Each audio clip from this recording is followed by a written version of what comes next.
Welcome, everyone, to the official start of Season 5, You'll Never Talk Alone.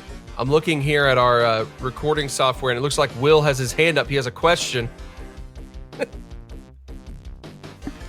I just wanted to ask you and Alex, are you ready? No. For what? Oh, okay, cool. Just in general, like, No. are you ready? I really wasn't, man. You caught me off guard. This is Season 5. This is... it's so good. We're off to a great start. We have been doing this particular podcast.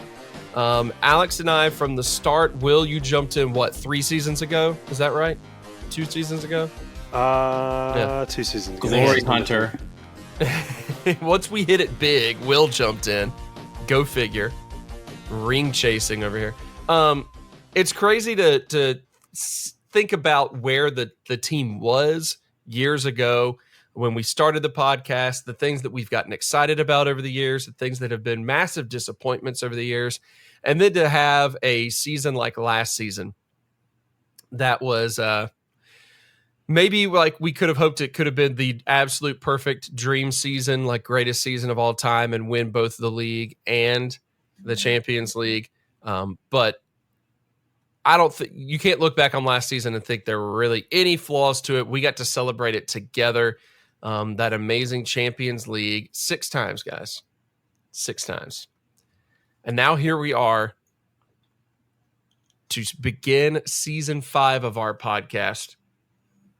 I guess first things first, sum up how you're feeling about the upcoming season. Alex, I'll turn to you. Just real quick, how you feeling about this season?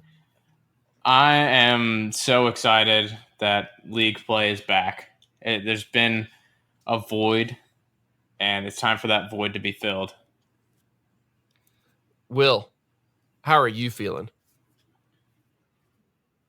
I feel like we just finished in a little bit. There has been a void for sure, but like we played the Champions League final like 3 days ago. Yeah, like we were seriously watching it together, except for Alex, who's a loser. We're watching it together, and I mean that was the beginning of June. You know, like that was not that long ago. It was 2 months. That's it. We didn't really have that huge of that long of an off season as Liverpool fans. Yet at the same time, it still felt like an eternity. So I am very excited to have it back. I'm very excited to get together on Saturday morning and celebrate the Saturday morning traditions I have with my friends I watch the league with. And I'm even more excited about my first opportunity at my new job on Friday afternoon of watching soccer when I should be doing work. So it's just an exciting week all around, I think, guys. Just really exciting. I guess what we have to look at in this episode are a couple of things. We have to look at, in particular, the league that we're going up against compared to our expectations for Liverpool this year. And part of that, I think, comes down to maybe looking at what moves other teams made during this transfer window that, I guess it's still going on, but like what moves teams have made already that stand out to you. Alex, what's something that someone else in the league has done that you look at as a very notable move? Who made some good moves this offseason? I think Leicester has had probably one of the most successful transfer windows of the entire offseason. I mean, they're solidifying their team. They're finalizing some loan deals, making them permanent. They're adding more flair. Braj is clearly going for his let's win 6-5 rather than 1-0, like we saw him do in 13-14. They've added Perez. They've kept Tielemans. I think today they just locked up a deal for Dennis Praet from Sampdoria. They just sold Maguire for several metric butt tons of money. So, I'm sure they'll get ripped off for whoever they get to replace him. But they already kind of have a replacement in Filip Benkovic, who had been on loan with Braj at Celtic. So they've got a solid squad, and they can if anyone is going to challenge the fifth and sixth place of the top six, quote unquote, it can be them. Wolves continued to become more Portuguese, but they're still a good team. They've added some more solid rotation options, so they don't have to use the least amount of players in the league like they did last season. And the one that pains me the most, because I just hate them so much, is Everton. They've done some really good deals, and there was that season, I guess it was 2 seasons ago, was it? I've kind of lost track of time, when it was Koeman, and they brought in like 5 attacking midfielders that looked exciting.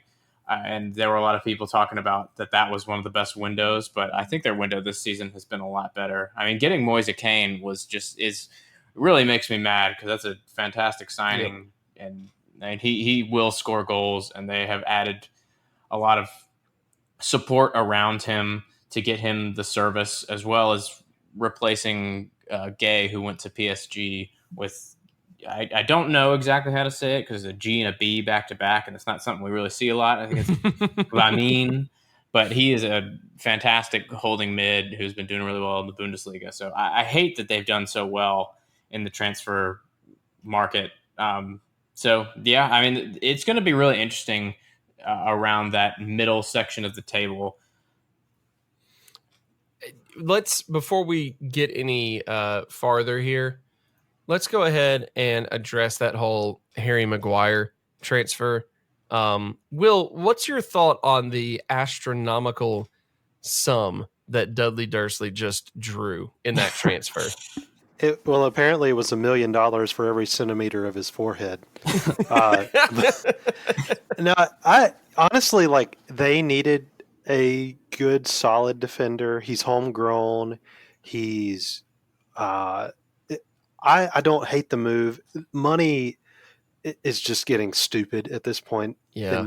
In time, and so, like, you can't really judge the price. Like, it's just it's ridiculous. But I think it's a good move for United. Honestly, it's too much money. Like, it's ridiculous. But what even is money anymore? And when it comes to football transfers, it's ridiculous. But yeah, it's a trend move. It's a trend that's been going since like the arrival of Chelsea and Man City on this, grand of a stage, where they just started throwing cash around like crazy. Like, players' values have just been skyrocketing, and teams are less and less afraid of spending the cash if it seems like they're gonna maybe get something out of it. It's weird, and it's probably not justified in some cases, like maybe with Maguire and how much he's making or how much he was worth, but it happened, and it's just kind of the state of the game right now. But Will, Alex pointed out a few teams that he felt like made some really good moves, who were not your traditional like top 6 type of teams here. Do you see any of those type of teams showing up and showing out in this season, and maybe making a push for stealing a Europa, maybe Champions League type of spot? Yeah, the Everton mention was really cool. I was going to say something about them. I think they've added well. Wolves, obviously, with their additions, are going to be formidable. Leicester as well. But I actually like West Ham picking up Haller, I don't know how you say his name, but from the Bundesliga. He put up some good numbers last year. He's a big guy. Should be pretty decent for them. I think that's a good signing as well.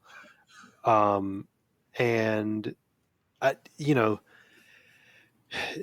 fighting for 6th place will also probably be Arsenal, who has added well. I'm joking. Arsenal actually looks really scary this year, but they've added some really exciting players, especially if they get Coutinho. But we'll see how that goes. Who? How dare you? How dare you mention that name? Yeah, I mean, I don't know. Alex, let me ask you this.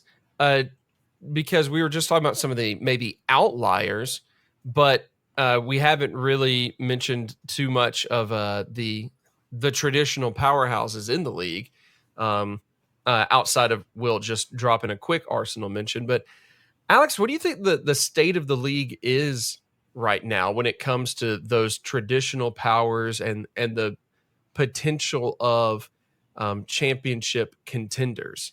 Because, I mean, we're looking at, obviously, this past season, it was almost a 3-team race that very much turned into only a 2-team race at a certain point. But, Tottenham was making some strides. Arsenal's making some moves. Chelsea got Christian Pulisic, and that's all that really matters. And out of all this, I mean, what do you feel like this?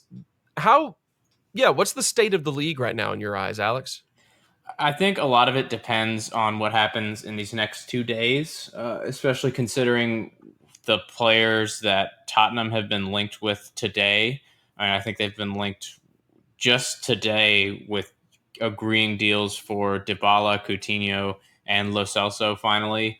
So I can't imagine they'll get all 3 of them, but even just adding one of them could potentially take them up into kind of the I don't want to say title challenger, but it really could. Looking at who they've added and what they've done with the squad this summer, but really, unless they strengthen a lot, it's still broken up into these brackets. It's us and City challenging for the title. It's Spurs, Arsenal, Chelsea, and United battling for 3rd through 6th.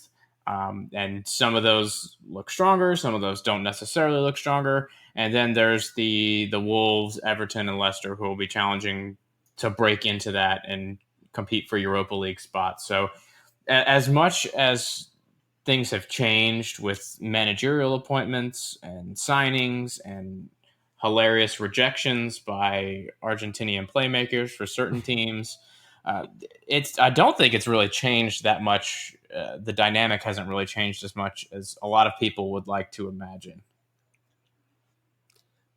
Does that are you calling me out on that because I would like the dynamic to have changed? I know you've been pushing really hard for Villa to go undefeated since they've come up, but I don't think that's going to happen, Joseph. I'm sorry to break that to you. I know they have someone named Marvelous, but I don't know if their season will be as marvelous as you think it will be. Wait, do they really? Oh, yeah. Yeah, they signed someone named Marvelous Nakamba from He's Club on Brugge. my fantasy team. I had to. How do you not? That's brilliant. That's so good. My brother does some broadcasting and all, and he covers the high school football for a nearby high school, and a few years back they had a player there named Miraculous Powers, which was probably my favorite incredible name I have ever heard in my life. But anyway, now I'm just looking up where I can find a Marvelous jersey. Where can I get that kit from? Anyway, shout out to the only 2 Villa fans that I'm aware of in existence, my friend Keith and actor Tom Hanks. I believe that's it. I think I've covered all the Villa fans. Prince Harry, in the bald one, he's a Villa fan. Okay, odd choice. I think by William the royal is the family, Villa fan, but look, we broke away from them. We don't have to know their monarchy. You're right. This isn't Canada, man. We don't still pledge allegiance to them or whatever. Okay, so out of all these moves, out of all of this stuff in the league right now that we've been talking about is, of course, the flip side of that, and the fact that we as Liverpool have not made too many moves. We've sent some players out. Don't worry about it, man. I'll explain it. We sent some players out on loan since the last time we recorded, but haven't really made any major shakeups or unexpected shakeups, perhaps. Will, when you look at our current roster, or the team that it looks like, if we don't make any other changes, the team it looks like we will be fielding when the season really gets underway, compared to some of these changes that we have talked about, some of the moves that have been made by some of these other teams here. How are you feeling that Liverpool stacks up to the rest of the league in that regard? So I think Alex's assessment of where the tiers of teams was spot on. Except maybe United was a little higher, but a little higher than I think they probably should have been. But we'll see. There's a lot of the transfer window left, even though it's only 2 days. A lot can happen. If we stay as we are, I think we're fine. you got to think that Klopp has seen something in training that we just don't see. Maybe it's a fully fit Naby Keita and fully fit Ox. Boy, for a split second, I thought you were going to say Adam Lallana, and I was going to have to No, just jettison well, you so from the I don't podcast. know. I mean, Lallana aside, he's just if he does anything good, it's a bonus. If he plays any meaningful minutes and does anything good, it's just a Right. bonus. But I think we haven't had. I mean, last season Naby was kind of disappointing. Sorry, listeners, and sorry, Alex. I know it hurts you to hear me say that, but he was disappointing. Joseph Right. mute him. We also didn't have Mhm. Ox the whole season last season, so that's Right. midfield depth automatically. That gives us two players who, maybe they're not wingers, but we could potentially play a different formation. We could go more of a diamond with some of those guys in. It gives us a few more options. I think we're gonna be okay. I mean, I trust Klopp at this point. How can you not? And so if he doesn't feel like we need anything, and that's what ends up happening at the end of the day on Thursday, then cool. I'm good with it. Yeah, I mean, as mentioned before, I think on the last episode is, we all kind of expressed, okay, yeah, there's a little bit of natural uncertainty that we feel when it comes to looking up and going, oh, it's, already August and we really haven't done anything significant. But then on the flip side of that, we also look at it, we say, okay, like we know our track record when it came to transfers. We know the track record when it came to Jurgen Klopp building his team the way he wants to build it, that we just kind of have to trust that sort of leadership, I guess. We have to just kind of believe, okay, there is something there that they're seeing that we're not seeing, and we can have faith in that. But Alex, do you want to elaborate maybe on how it is that you're feeling about that whole situation? I'm still a little nervous. I hate to admit it, but it's true. We historically have not bounced back from finishing second very well. So I don't know if we have done enough, and enough doesn't mean like rebuilding the whole team. And that seems to be the weird arguments that people have been getting into all summer, is people misconstruing wanting transfers for wanting a rebuild, and that is not the case. And I know we were much further ahead than other teams, so we didn't really need to add that many people. But I mean, it still feels like we're maybe one player short, especially as we continue to loan out all of these fringe players. You like to think that when the fringe players aren't good enough, you upgrade the fringe players or turn fringe players positions into consistent options when people are tired or when people are injured. So I'm still a little worried about that. But if there's anyone that I would want to be in charge when we did something like this, it would be Jurgen Klopp and his staff. So, I mean, we're in a good position. I'm just a little worried that we got too complacent, and while other people around us have strengthened, we were better than them, and we probably still are, but it's they're on paper, it looks like a lot of these teams that we ended up beating last season have done enough to beat us in a one-off game and cost us crucial points when we don't need to be dropping points. So I'm still feeling good. I just wish we had added someone good to the mix, because we're Yeah. still pretty thin in a lot of areas. Yeah, for sure. I mean, I do think that, getting Ox back is significant, because that is a guy that, as Will mentioned, we didn't have at all, who before he was out with that injury was shaping up to be a very impactful player. The same with Shaqiri, like there was clearly a lingering injury there with Jared and Shaqiri that sidelined him much more than we hoped he would. And maybe the jokes that we make all the time about how these players coming back from injury really are like new signings, maybe in their cases, that's just about as close as it gets, because Ox has been out for a while, so it's, I mean, there is that aspect of it, but you do wonder about, I mean, obviously you wonder about the fullbacks, you wonder about the places in which it is just a little bit thinner in depth. And I don't know, maybe that's just stuff that we will have an answer for, or stuff that we will, we should not be as concerned about, because apparently the team themselves are not all that concerned about it. So I don't know. Let's talk a little bit more now about Liverpool, the team themselves, and what we think our expectations are for the upcoming year when it comes to our Reds.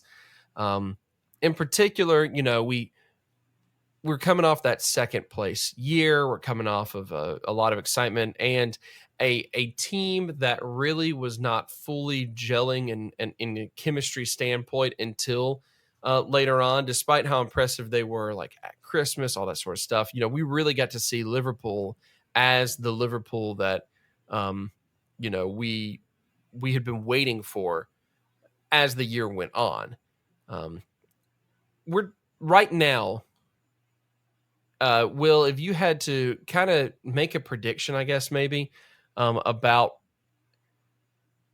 maybe how the beginning of this season is going to go, like looking down the line to the Christmas, halfway mark and all that sort of stuff. I mean, what are you expecting to see from this team in this opening bit of the season, and this opening fall winter time stretch of the year? And in terms of coming off of, like we said, a short off season and a spectacular season last year. I think that as you've seen Klopp kind of like loan out players and what we would consider like weaken the squad, I think what you'll see is more rotation this year, like especially like I mentioned with Ox and Naby. We'll probably see some formation, a different formation, if not multiple, or maybe like a for maybe not necessarily with different players, but like within the games, to maybe put Salah up top more, drop Firmino back. We'll obviously probably see a lot of Divock Origi at the beginning as Mane settles in. So I think, from now till Christmas, I think we'll really be able to tell if there are any holes in the squad for sure. I mean, you can't really right now. As you said earlier, that it just feels like we're missing one player, and I think we'll know if our intuition's right, or maybe if Klopp is actually right himself, and we don't actually need anybody. But I'm ready to hit the ground running. I'm super pumped.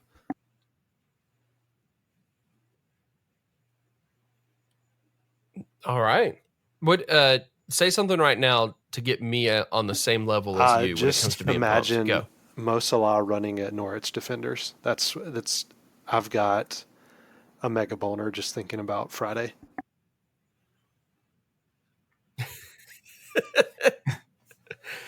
I'm trying to remember if we can say things like that on the air, if I have to bleep it out. I think we're fine.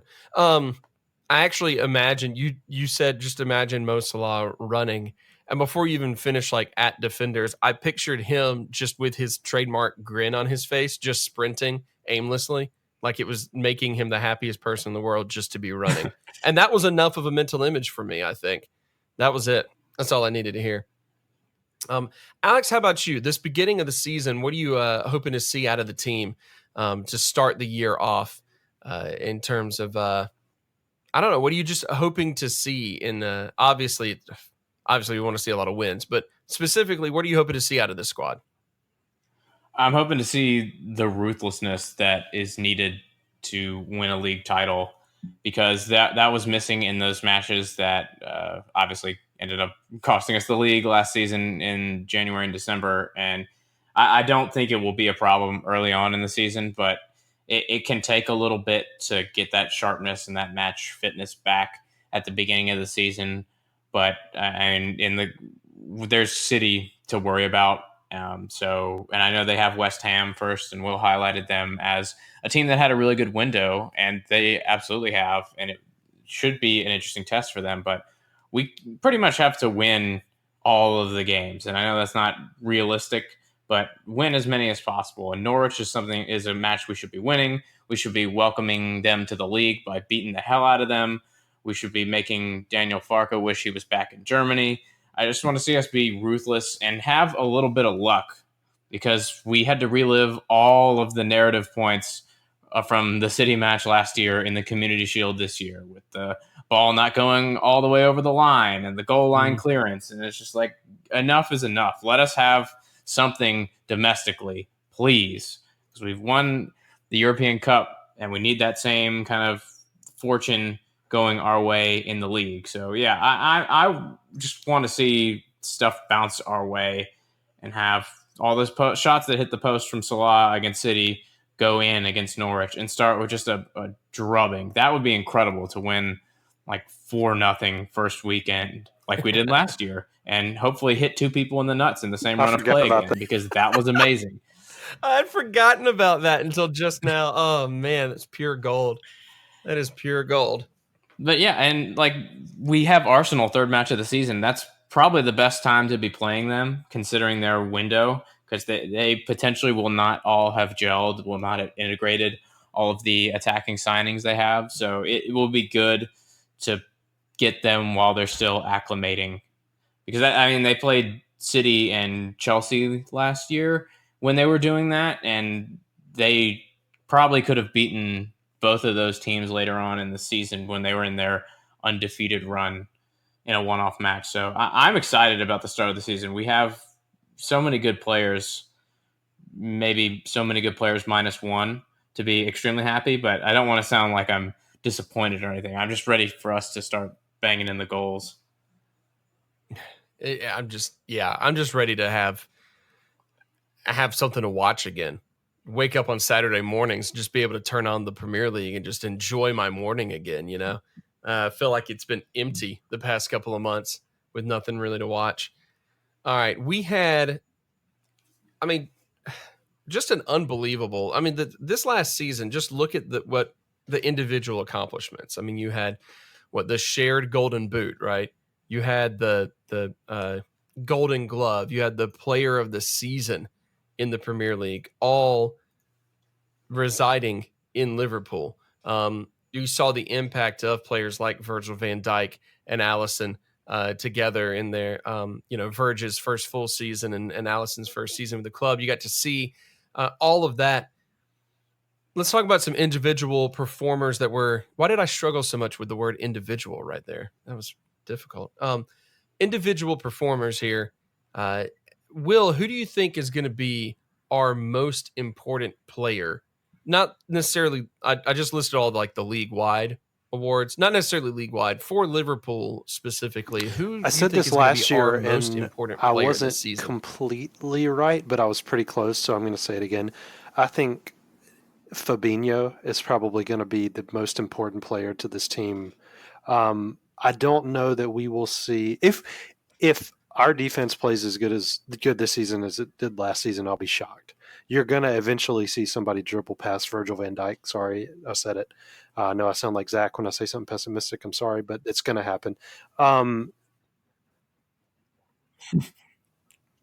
That's not so much pessimistic as it is reminding us that right. That's absurd. Right. It's crazy. Has done that in 2 somebody's years. Going to dribble That's the past dumbest him. stat. Somebody's going to score on Alisson. But I think Fabinho, should he stay healthy for the full season again, he's fully cemented into that number 6 and a full season under his belt. And I guess he really started playing there like full time after Christmas probably, and quit rotating with Henderson. I think he's ready to make that position his own. And I'm pumped to see him. Honorable mention, Joe Gomez, who is also set up, I think, to have a fantastic season.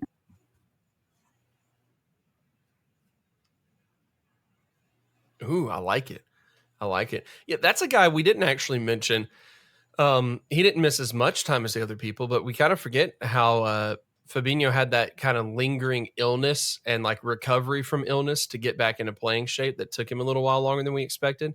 Kind of forgot that he didn't really play a complete season for the team. And when he was in there, man, you saw his impact. But Alex, how about you? Who do you think is going to be our most important player this year?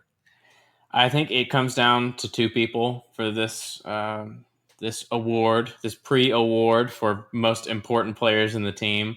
And it's the players that we talk about in the context of transfers the most. It's Andy Robertson and Trent Alexander-Arnold. They are the keys to our attack. They have more of the ball than pretty much anybody, and their movement is what creates space for our wingers. It stretches opposition, and it creates scoring chances. Just look at how many assists they both got last season, and we saw in the Community Shield that Trent is still young, and he is prone to having those games where he is just abysmal. And that is really crucial for us, because with so much of our play going through the fullbacks, when he has a really bad game and we're having to bring on a small child to replace him, or a very, very old man in James Milner, how does that affect the buildup? How does that affect the team? How does that affect what we're going for? Is it plan B, or is it just is it like plan A-1? So they are the key to both of them. They are the keys, since they're two different people, to our success. And I think it's easier to count on Andy Robertson just because he's so consistent and so sturdy. You don't really see him getting injured. You really just see him judging like tea cookies, digestive cookies, all sorts of stuff like that to dunk into tea.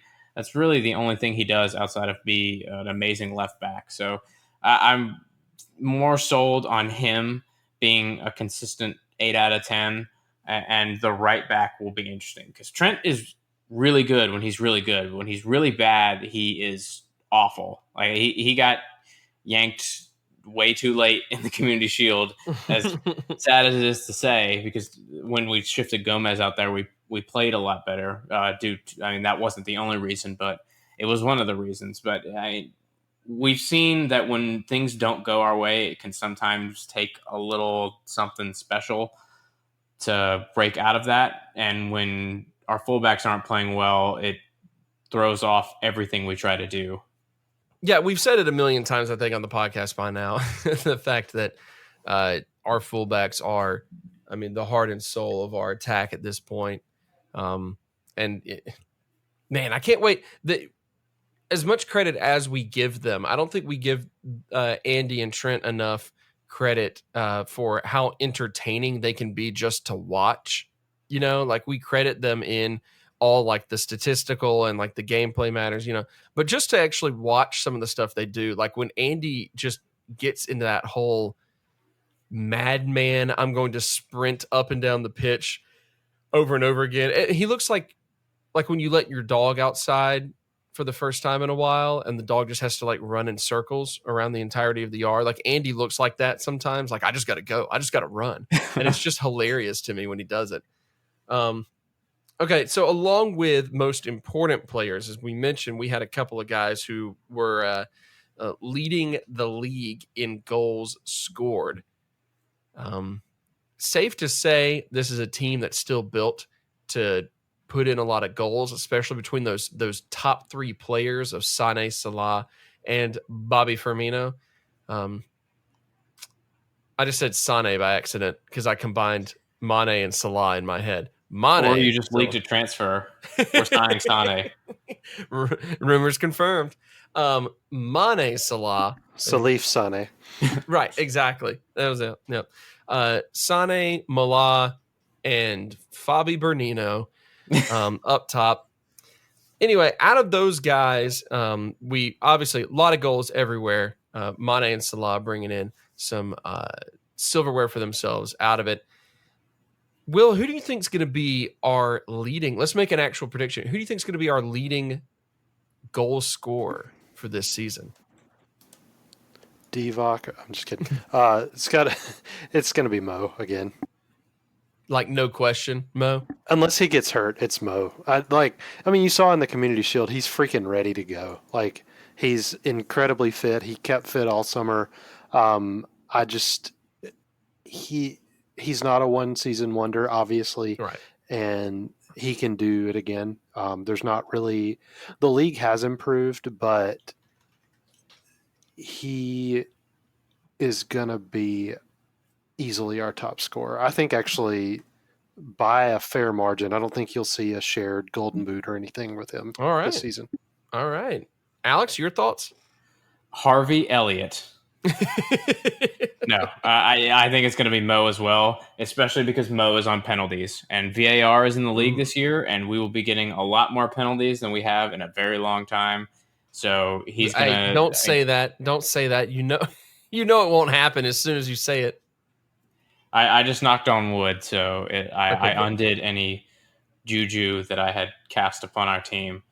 But it's because I would say Milner if Milner was a starter because he's on penalties. But with Mo on pens, he's going to get his normal amount of goals plus 10. So yeah, he's going to win it by. He's going to be our leading scorer by a fair margin. And that's not to say that Mane and Firmino's productivity will drop off, but they don't have that advantage unless we do some of those sneaky Johan Cruyff tap it to your pal penalties. When's the last time somebody did that? Messi and Suarez tried it like 2 seasons ago, I think. There was a run where they were both just missing penalties every week. And so they decided to unsettle Coutinho instead and then tried that penalty. That's funny. I don't remember the last time. It's kind of like in I guess American football, the whole like drop kick used to be done instead of like you'd line up like you're going to go for it, but then you drop kick the ball through the uprights. And anyway, people haven't done it in 100 years. All right. So we have discussed what key players. We've discussed goal scorers themselves. I guess at this point we need to discuss who it is we think in the league is going to be top 4 and who will be relegated. Does that seem right? Are we already to that point in this preview episode? Man. Well, I thought we were going to talk about least important players. Oh, yeah. Yes. Whose feelings are we going to destroy in this first episode? Start us off, Alex. Go. Well, we kind of took away who I thought would be least important because, old Taiwo, having yet to have made an appearance for us at all, has then been sent out on loan again, which is good. I mean, it's raising his value. He was already rated at 15 million, so after this loan, maybe he's 25 million, and we just pull like a FIFA glitch with him. Wait, where did he end up going on loan? He went to Mainz. Mainz. Okay, cool. Well, if he gets some good playing time there, that's decent competition. Better than like poor Allen is still getting. Yeah, we had a conversation with somebody on Twitter about that today.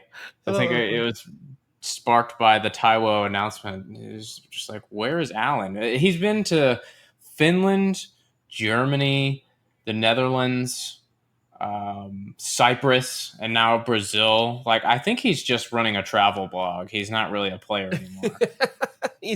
The team actually signed him to be like a social media manager, and part of that involves travel, and just they didn't tell any of the rest of us. All right, let's talk about the top, who we think is going to end up in the top 4 this year. As we've mentioned, not only do you have more of the traditional powerhouses making more moves to climb up in that area coming out of last year, you also have Everton and Leicester who are making and Wolves. There we go. Everton, Leicester, and Wolves making some solid moves in the off season, trying to crawl their way up into contention there. Will, do you have some top 4 predictions that you want to lay down on us? I don't know how specific we want to go with this. Do we need to discuss how specific we go before we actually get into it? I think I'll just if y'all want to get specific, it's way too early to tell who's going to win the league, though. But I think the top 4. Where's the fun in that, man? Right. Hot takes. Go. We're winning the league. No, I think we could. Honestly, I don't. Yeah. It's going to be very difficult for both us and City to have the seasons again that we had last year, and I think as we haven't changed, we have the potential to repeat. I think we could do it, and we'll see. I think the top 4 are going to be us, City, Tottenham, and Arsenal. It's got to be In that Arsenal. order? Yeah. All right. In that order. In that order. So Liverpool, City, Tottenham, and Arsenal. I assume that's 1, 2, 3, 4, right? Yes. Yeah. I'm going for it right now. 1, 2, 3, 4. That's it. Perfect. I love it. Alex, how about you? What are your thoughts? I think we can win the league. I'm not as confident that we are going to. So I think I have the same top four, just with the top two flipped. I think it's still City's title to lose. So City, us, Spurs, and then Arsenal. All right. I am a strong proponent in the belief that it is almost impossible to win, no matter what the sport is, to win 3 times in a row. Like, it just happens super rarely. And I know that we have seen it. I think United won it 3 times in a row earlier in the 2000s, maybe. Well, Juventus has won their league 8 times in a row. Okay, so if you're in an actual competitive league, it's hard to win anything 3 times in a row. We're not talking. This isn't our Zagreb episode here, Alex. All right, man. We're gonna record that after we're done here. In like a top flight league, I think it just typically is difficult to do. In general, yeah, I pulled up the winners, and actually in the Premier League era, United has done it twice: 98, 99, 2000, and then the 06, 07, 07, 08, and 08, 09 seasons. So they've actually done it twice. There you go. So I think that's gonna means there's added pressure on City to not just hold off Liverpool and these up and coming teams, but also be able to prove that they can do what their crosstown rivals have done before. And I just don't think it works out for them this year. I think that pressure is too much, and I think if you look at just teams' forms coming into the year, I think that means it's our title to lose as of going into all of this.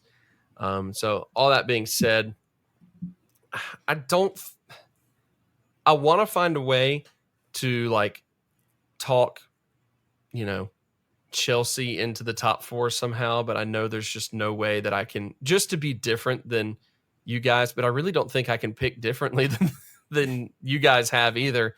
Other than, I think I just would say exactly what Will just said. So Liverpool top, City, Tottenham, and Arsenal.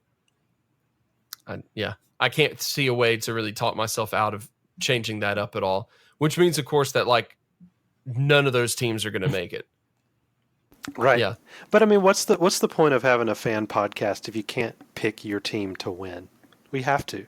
Right. And I mean, you just look at the coming out of last season and into this year. I mean, all the momentum is still at our backs. We're ready to go. And like I said, I think that just mentally speaking, in a top tier league like that, winning 3 in a row is just so difficult to stay motivated to do. And maybe it is just completely different in soccer than it is in other sports, but I think that's going to play a factor. So, all right, how about our favorite topic, our relegation picks? And we're going to also have to remind Andrew and Zach to send us their top 4 in relegation picks that we can post on our podcast website later on. So we have that out there for everyone to see. But Will, give us your picks for the 3 teams that go down this season.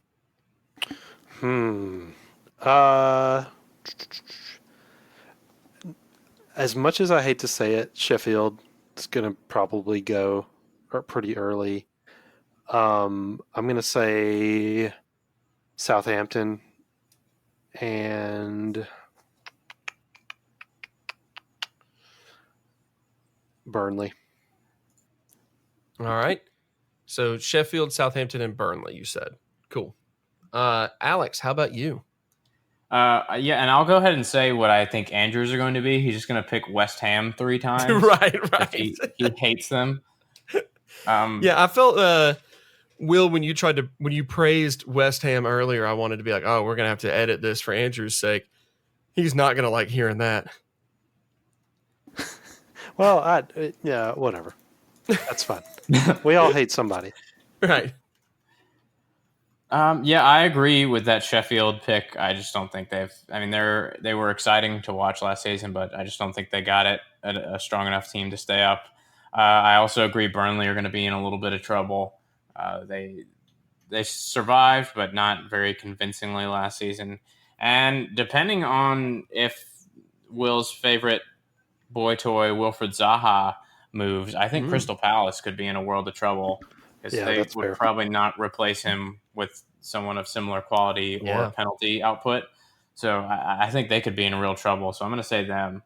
And I'm also going to expand the top 4 talk into the top 7 because I know we talked about that tier and someone breaking into there. Okay. And assuming with the domestic cup wins that 7th place will be a European place. I think I'm going big. I think Wolves are going to finish 5th this year.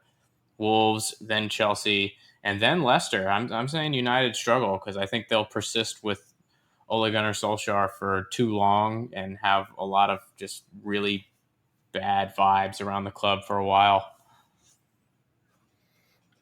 You know, I've said it before. I really don't think that you should lift the interim tag on a coach just because he like comes in as an interim and repairs some damage. And so I think that there's going to be a lot of fallout from Ole Gunner. That's how I like to pronounce it. I know it's super wrong, but it's just fun. So yeah, I think if I'm going back to my relegation picks, I'm also going Sheffield. Nothing more to add on that one, but I'm going to throw 2 teams out there that I think are going to surprise both of you. And by that, I mean they're just 2 different teams than what you guys said. I think we see Newcastle fall. Yeah. And both of these teams have a common thread, a couple of common threads between them. But I also, it is going to hurt me to say it, but I think this is it for Brighton. I think you hate stripes. Yeah, that's it. You got it. You figured it out. I almost said Brighton too. Yeah, I just think that the coaching changes going on with those squads are I think that's going to be too much for them to get the stability. I'm not necessarily sold on Brighton's need of I know that Alex and I disagree on this topic vehemently. It's just real angry disagreements. But I didn't really necessarily agree with the coaching change in Brighton. And so because of that, I'm bitter. And I predict that they're going to go down because of that. That's it. That's my only reasoning. Considering our history with making signings off of relegated teams, I kind of hope those are the teams that go down. Yeah. Who do you want to see? I feel like Joelinton will be someone we buy off a relegated Newcastle. We could even get Trossard off a relegated Brighton. I mean, those are good signings. And maybe we'll represent with some MLS later on by getting Almiron. I don't know if he'd necessarily fit our bill, but I would like to see him. He's fast AF. And he's really good. Fast AF. All right. You know what? I was about to say, what else do we have to cover in this episode? We should probably talk briefly about our first match of the season. Kind of forgot about that part. Start? That's coming up soon? Let me double check the calendar while we're here. I'll fact check it. And I guess here's an important question. When's the last time we gave Norwich a crest exam? I think it was a couple of years ago when they were last in the league. And we also have something to do for kits and giggles. We do. We haven't discussed their crest and especially their kits, obviously this year, but we haven't discussed their crest in a while. So I think we probably need to go ahead and just real quick hit on that as we wrap up this episode. Alex, why don't you start us off talking about the crest and the kits for Norwich City this year? So I'll start with the crest because it's got a lot going on. It's got green and yellow. It's got a lot of symbols of Englishness. It's got the castle. It's got what I'm assuming is a lion. I'm not gonna lie, it's pretty badly drawn. It looks like a one of those inflatable arm flailing guys, but in lion form.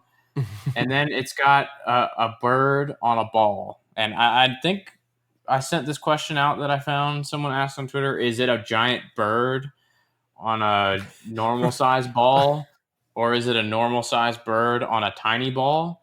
And I'm Right. assuming it's a normal size bird on a tiny ball, and I don't like that. I'm assuming one thing. I wish it was the other. So, and it's got kind of Microsoft Word black border around it. I know that's necessary for embroidery, but I think you could have done a little differently. So I'm going to give it a meh crest, just because it's not drawn very well. I'll come back to the kit after everybody else goes through their crest exam. Yeah, that's fair. We'll do that real quick. I mean, it just looks like a kid drew it in class. Like, I don't know. It just looks so old. It looks like a kid drew it in class while tripping acid in the 60s. And they are like, yeah, let's just slap it on our jerseys and go with it. Like, it just has never really changed. It's always kind of stayed the same. But there's something about it I kind of love. I can't bring myself to fully hate this crest, but I don't necessarily love it. So I'm just going to go meh with it. Yeah. Will, how about you? There are some crests that are very obviously older that stand the test of time, and unfortunately for Norwich, this is not one of them. It just is. I'm in complete agreement. It's just, it looks old and not the cool kind of old. Yeah, it just is. All right, let's talk about kits and giggles. They are jumping in. I just pulled up they have some weird promotional photos for their 2019-2020 kits that I found on these photos were shared on footyheadlines.com. But there's one of the goalkeeper kit that has like Tim Krul like just staring at nothing with this really happy look on his face that I'm now going to download and text to you guys. And I suggest any listeners try to find it because it's real good. All right, Alex, these kits for Norwich this year, what's your take on them? It keeps muting itself, so I'll try to say this quickly. I like their kits from last year, but no, I like their kits from last year better than this season. And I mean, green and yellow is not a good color scheme. Let's just put that on the table.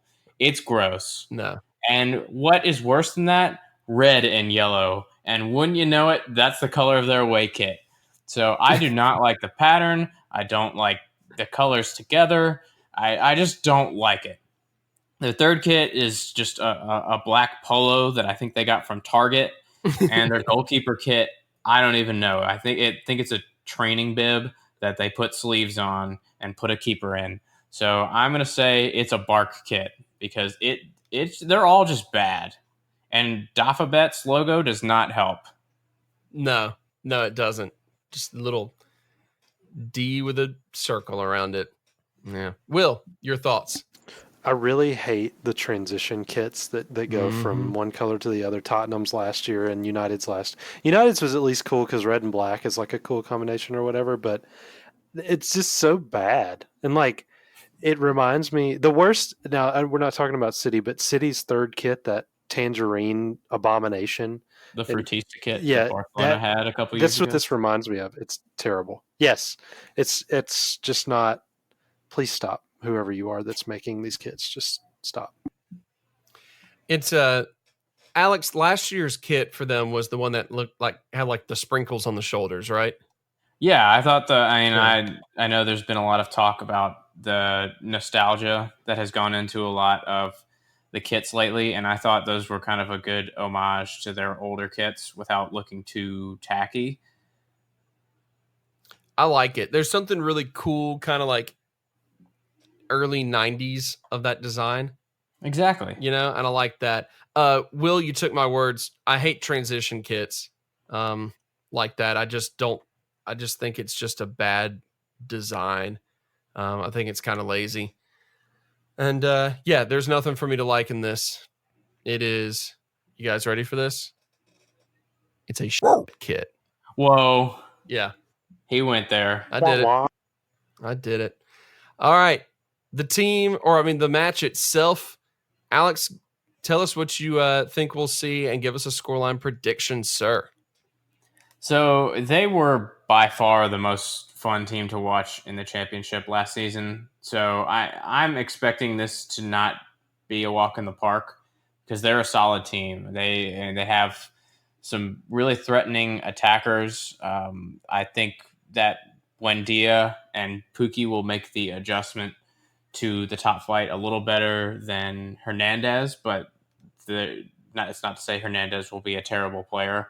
But we have to be careful with their attack. And I know we mentioned Salah running at their fullbacks, but their fullbacks were two of their better players last season, Max Aarons and Jamal Lewis. So that will be an interesting battle to see how much our quality attack pins them back, because much like us, they were a big part of their attacking buildup. But as strong as they are kind of out wide and the perimeter of the formation with the striker and both wings from front to back, they're a little bit soft through the center. That's where they're probably the weakest, and that's where we'll be able to expose them. And if we can play someone more attacking there rather than kind of the recycling, quick shuttling midfield that we have played a few times through preseason, I think we'll really be able to exploit them. So really hoping someone like Ox or Naby gets quite a bit of time this match. I'm not expecting it. I'm expecting Gini, Hendo, Fabinho, but I still think that can really trouble them. And I think we'll win this match. I'm going to say 3-1. All right, going with last year's traditional score. Oh, yeah, prediction. season 5. 5-1. There you go. Thank you. Thank you for adjusting it. Will, how about you? What's your thoughts? What's your prediction? They were fun to watch in the championship, but the champions of Europe are a different story entirely. I think we're going to spank them, and spank them good. It's going to be 3-0. Yeah, I'm with you on that. I do think we're going to go 4-0, though. I think we haven't lost much of a step. We saw a little bit of that readiness earlier in the week. I think we come out swinging in this one, trying to send a message. 4-0 Liverpool. And there we go, guys. We did it. We recorded a preview episode. Can you believe we're already here? I think we deserve our own trophy for making it through the off season and coming back for season 5 of You'll Never Talk Alone. I'm proud. We've done well. I'm proud of you guys. Alex, Will, I just want you to know I'm proud of you. And I will always love you two more than I love Zach or Andrew. Thanks, Dad. Well, for that, you get the gold star. Gold star dad of the podcast, Joseph Craven, signing off. This has been You'll Never Talk Alone. For Will Caves, for Alex Level, who I think I just realized I never actually introduced you at the beginning of the episode. So there's that. Whoops. Surprise. Thanks for listening, and we'll see you next time on You'll Never Talk Alone.